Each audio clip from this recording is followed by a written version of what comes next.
Welcome to the Canary Islands, a natural paradise with extreme conditions that offer top-quality gastronomic products and fascinating views. I'm traveling to Lanzarote, Fuerteventura, and La Palma, islands with mild weather but harsh conditions for agriculture.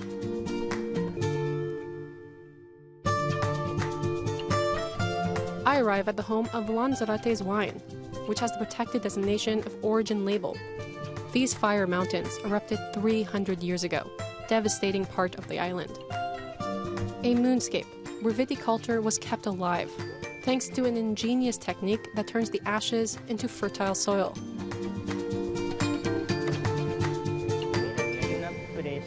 The winemaker makes a hole until he reaches the topsoil by removing the layer of volcanic ash, and this prevents what little water that falls in winter from evaporating. Semicircular walls protect the vines from the wind. Jorge is talking about plants that date from the 19th century. Back then, most European vines were killed by a plague.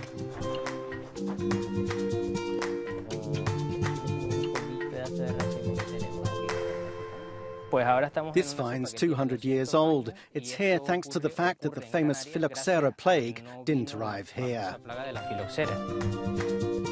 Malvasia volcanica is the main variety. Volcanic wines are the soul of this unique land. Critics emphasize its crisp freshness and salty flavor.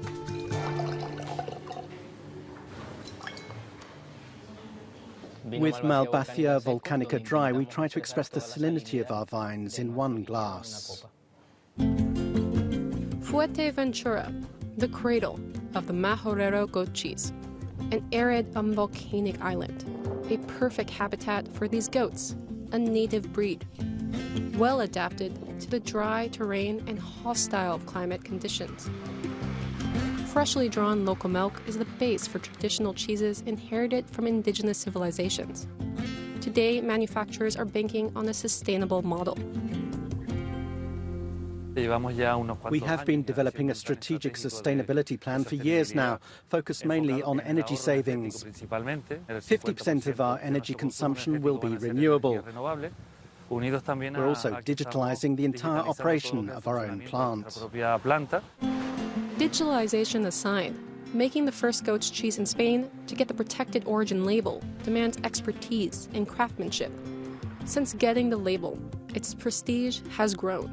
Esteban's cheeses have more than 1,000 national and international awards.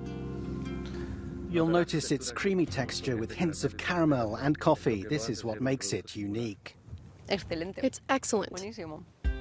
In La Palma, La Isla Bonita, I visit a banana plantation perched over lava cliffs. Esther walks us through the traditional terraces.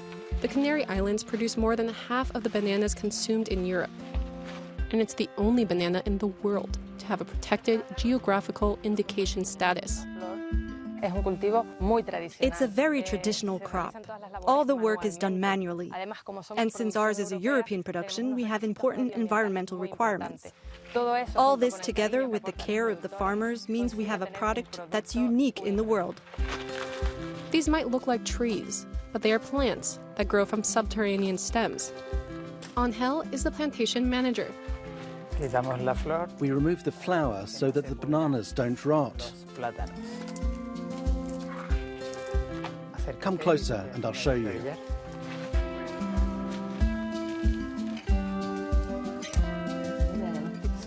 If we need workers, we'll hire you. Each mother plant develops several offspring and only one bunch. Bananas are picked all year round. Dwarf Cavendish is the main variety. They're picked days before arriving on European markets rather than weeks, like Caribbean bananas, and a shorter journey means fewer food miles. It has been a unique experience to learn firsthand how the best products of the Fortunate Islands are produced. See you in the next episode of Here We Grow.